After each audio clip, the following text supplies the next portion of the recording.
Good evening. ഞാൻ Donna. Kodanchery media. സന്ധ്യാവാർത്തയിലേക്ക് സ്വാഗതം. ജാമ്യാപേക്ഷ തള്ളി പി.സി. ജോർജ് ജയിലിലേക്ക്, 14 ദിവസം റിമാൻഡിൽ. കോട്ടയം മതവിദ്വേഷ പരാമർശ കേസിൽ ബി.ജെ.പി. നേതാവ് പി.സി. ജോർജ് റിമാൻഡിൽ. കീഴടങ്ങിയ ജോർജിന്റെ ജാമ്യാപേക്ഷ ഈരാറ്റുപേട്ട മജിസ്ട്രേറ്റ് കോടതി തള്ളി. 14 ദിവസത്തേക്കാണ് ജോർജിനെ റിമാൻഡ് ചെയ്തത്. കോടതി നിർദ്ദേശിച്ച പ്രകാരം അപാകത പരിഹരിച്ചു പോലീസ് വീണ്ടും കസ്റ്റഡി അപേക്ഷ സമർപ്പിച്ചിരുന്നു. തുടർന്നാണ് ജോർജിന്റെ ജാമ്യാപേക്ഷയിൽ കോടതി ഉത്തരവ് പറഞ്ഞത്. കസ്റ്റഡിയിൽ ചോദ്യം ചെയ്യലിന് ഈരാറ്റുപേട്ട പോലീസ് സ്റ്റേഷനിലെത്തുമെന്ന് അറിയിച്ചെങ്കിലും നാടകീയമായി ഈരാറ്റുപേട്ട കോടതിയിലെത്തി ജോർജ് കീഴടങ്ങുകയായിരുന്നു. കേസിൽ ജാമ്യം ലക്ഷ്യമിട്ടായിരുന്നു നീക്കം. എന്നാൽ കോടതി പോലീസ് കസ്റ്റഡിയിൽ വിട്ടു. പിന്നാലെ ജോർജിനെ വൈദ്യപരിശോധനയ്ക്കായി കൊണ്ടുപോയി. പോലീസ് റിപ്പോർട്ട് കൂടി പരിഗണിച്ച ശേഷമാണു ജാമ്യാപേക്ഷ തള്ളിയത്. ജോർജിന്റെ കേസ് ഉച്ചയ്ക്ക് കോടതി പരിഗണിച്ചപ്പോൾ ഇദ്ദേഹത്തിനെതിരെ നേരത്തെ രജിസ്റ്റർ ചെയ്ത കേസുകളുടെ റിപ്പോർട്ടും പോലീസ് സമർപ്പിച്ചു.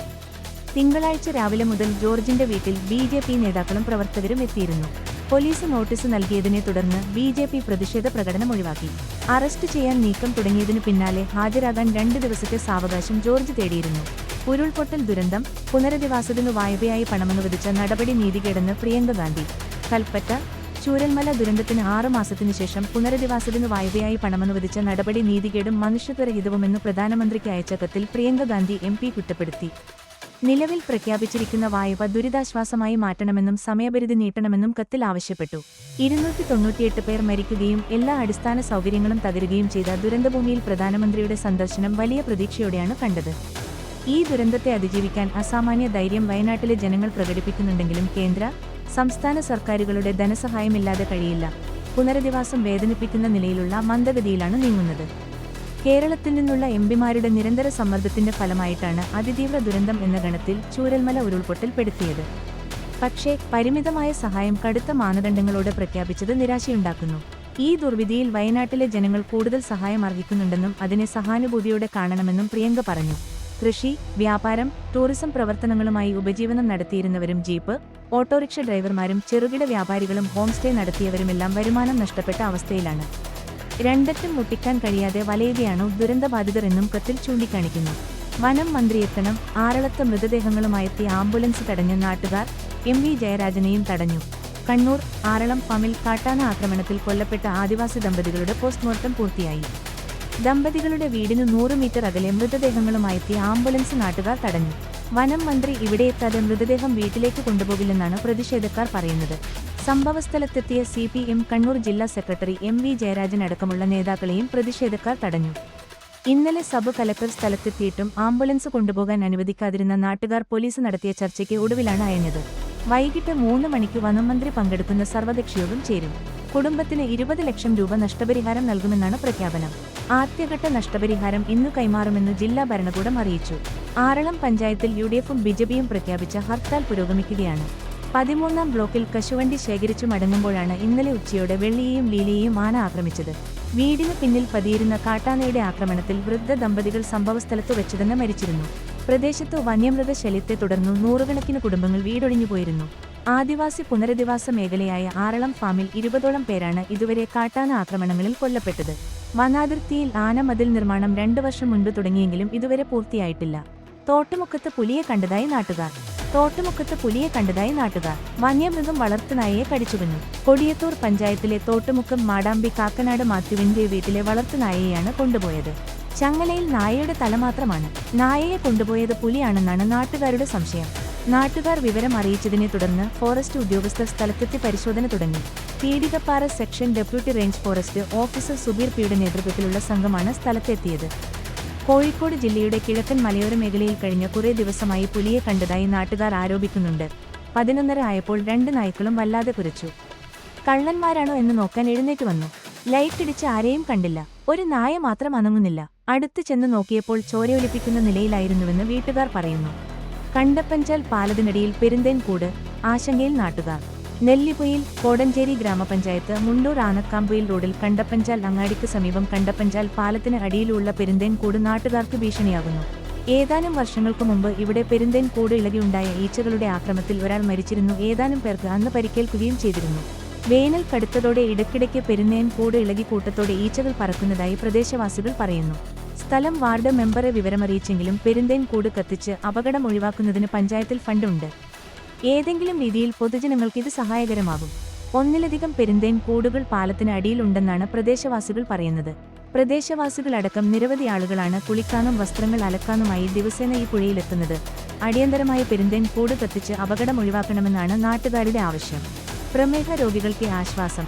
ഇൻസുലിൻ കുത്തിവെപ്പിന് പകരം ഇനി ഇൻഹേലര്. തിരുവനന്തപുരം സിറിഞ്ചും നീഡിലും ഉപേക്ഷിക്കാം. പ്രമേഹ രോഗികൾക്ക് ആശ്വാസമായി ഇൻഹേലർ ചികിത്സ വൈകാതെ എത്തും. കുട്ടികൾക്കും മുതിർന്നവർക്കും ഇൻസുലിൻ കുത്തിവെക്കുന്നതിന് പകരം വായിലൂടെ ഇൻസുലിൻ ശ്വസിച്ചാലും മതി. അതിനുള്ള ഇൻഹേലർ ഈ വർഷം തന്നെ ആശുപത്രികളിലും മെഡിക്കൽ സ്റ്റോറുകളിലും ലഭ്യമായി തുടങ്ങും. അമേരിക്കയിലെ മാൻഡേൻഡ് കോർപ്പറേഷൻ വികസിപ്പിച്ച ഇൻസുലിൻ ഇൻഹേലർ അഫ്രസക്ക് ഇന്ത്യയിലും അനുമതിയായി. മൾട്ടിനാഷണൽ ഫാർമസ്യൂട്ടിക്കൽ കമ്പനിയായ സിപ്ലയാണ് ഇന്ത്യയിൽ നിർമ്മിക്കുന്നതും വിൽപ്പന നടത്തുന്നതും. വില പുറത്തുവിട്ടിട്ടില്ല. അമേരിക്കയിൽ 2014 അംഗീകാരം ലഭിച്ചത്. പൗഡർ ഇൻഹേലറാണ് ഇതിനായി ഉപയോഗിക്കുന്നത്. 3 യൂണിറ്റ് കുത്തിവെപ്പ് എടുക്കുന്നവർക്ക് ഇതിൽ 6 ഡോസ് വേണ്ടിവരും. അതനുസരിച്ച് പൗഡർ കാർട്രിഡ്ജ് ഇൻഹേലറിൽ വെക്കണം. മരുന്ന് ശരീരത്തിലെത്തിയാൽ 15 മിനിറ്റിനുള്ളിൽ പ്രവർത്തിക്കും. 3 മണിക്കൂറിനുള്ളിൽ രക്തത്തിൽ നിന്ന് ഇൻസുലിൻ അപ്രത്യക്ഷമാകും. ഭക്ഷണത്തിന് ശേഷം രക്തത്തിലെ പഞ്ചസാര പെട്ടെന്ന് കുറയുന്ന ഹൈപ്പോഗ്ലൈസീമിയ എന്ന അവസ്ഥക്കാണ് മാറ്റമുണ്ടാക്കുന്നത്. ഇൻസുലിൻ എടുക്കുന്നവർക്ക് ഭാരം കൂടുന്നു എന്ന പാർശ്വഫലവും ഇതിനില്ല.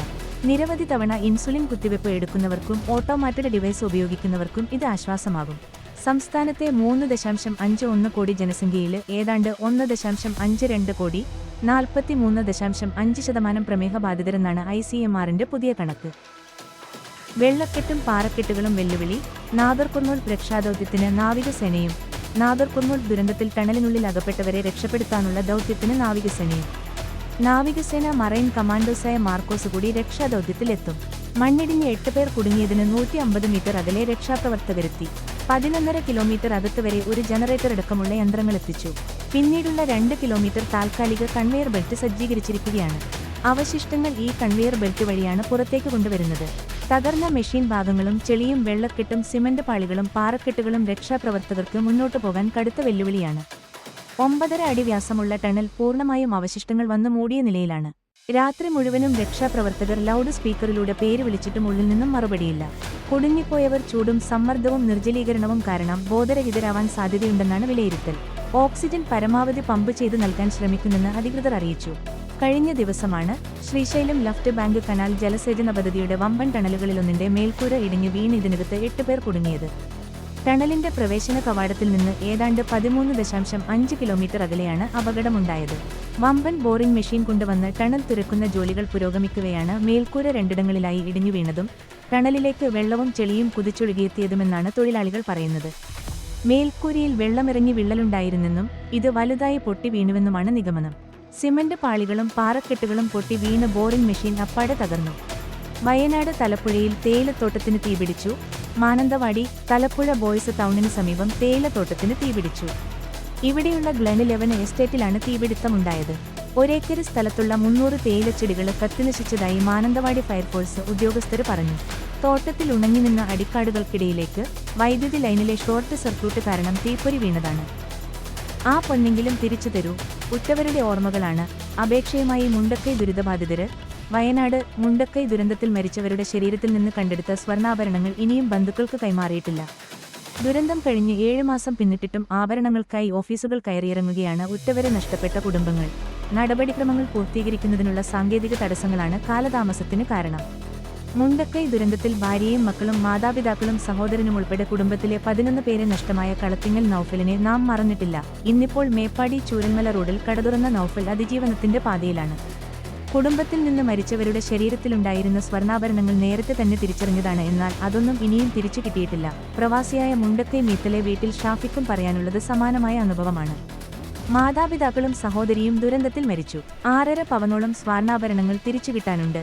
ചൂരൽമല സ്കൂൾ റോഡിലെ നജ്മിയുടെ ഉപ്പയും ഉമ്മയും ദുരന്തത്തിൽ ജീവൻ പൊലിഞ്ഞവരാണ്. ഉമ്മയുടെ ശരീരത്തിൽ കണ്ട ആഭരണം അടയാളമാക്കിയാണ് മൃതദേഹം തിരിച്ചറിഞ്ഞത്. 7 മാസം കഴിഞ്ഞിട്ടും ആ സ്വർണ്ണാഭരണം തിരിച്ചു കിട്ടിയില്ല. നിലവിൽ മാനന്തവാടി SDM ഓഫീസിൽ 30ഓളം മൃതദേഹങ്ങളിൽ നിന്ന് കണ്ടെടുത്ത ആഭരണങ്ങളുണ്ട്. ആകെ 10-ൽ താഴെ ആളുകൾ മാത്രമേ ഇവ വിട്ടുകിട്ടാനായി അപേക്ഷ നൽകിയിട്ടുള്ളൂ. എന്നാൽ സാങ്കേതിക കാരണങ്ങളാൽ 7 മാസമായി ഇവ തടഞ്ഞുവെച്ചിരിക്കുകയാണ്. ഹരിതകർമ്മസേനയുടെ യൂസർ ഫീ ഇളവ് പരിമിതപ്പെടുത്തിയെന്ന് തിരുവമ്പാടി പഞ്ചായത്ത്. തിരുവമ്പാടി പാഴ്വസ്തുക്കൾ ശേഖരിക്കുന്നതിനായി ഹരിതകർമ്മസേന ഈടാക്കുന്ന യൂസർ ഫീ ഇളവ് അവധി ആശ്രയ, അതിദരിദ്ര കുടുംബങ്ങൾക്കു മാത്രമായി പരിമിതപ്പെടുത്തിയിട്ടുണ്ടെന്നും അർഹതയുള്ള കുടുംബങ്ങളെ ഫീസിൽ നിന്നൊഴിവാക്കുമെന്നും തിരുവമ്പാടി ഗ്രാമപഞ്ചായത്ത് സെക്രട്ടറി മനുഷ്യാവകാശ കമ്മീഷനെ അറിയിച്ചു.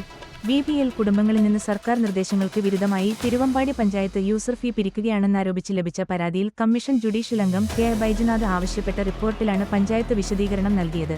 2020 ഓഗസ്റ്റ് 12-ലെ സർക്കാർ ഉത്തരവ് 2023 ഡിസംബർ 13-ന് തദ്ദേശ സ്വയംഭരണ വകുപ്പ് ഭേദഗതി ചെയ്തിട്ടുണ്ടെന്ന് റിപ്പോർട്ടിൽ പറയുന്നു. അർഹരായ കുടുംബങ്ങൾക്ക് ഇളവ് നൽകുമെന്നും പഞ്ചായത്ത് അറിയിച്ചു. റിപ്പോർട്ടിന്റെ അടിസ്ഥാനത്തിൽ പരാതി തീർപ്പാക്കി. പൊതുപ്രവർത്തകൻ എ.കെ. മുഹമ്മദ് സമർപ്പിച്ച പരാതിയിലാണ് നടപടി. വീടും സ്ഥലവും വിൽപ്പനക്ക്.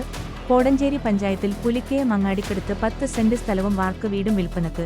കൂടുതൽ വിവരങ്ങൾക്ക് ബന്ധപ്പെടുക 7925580079.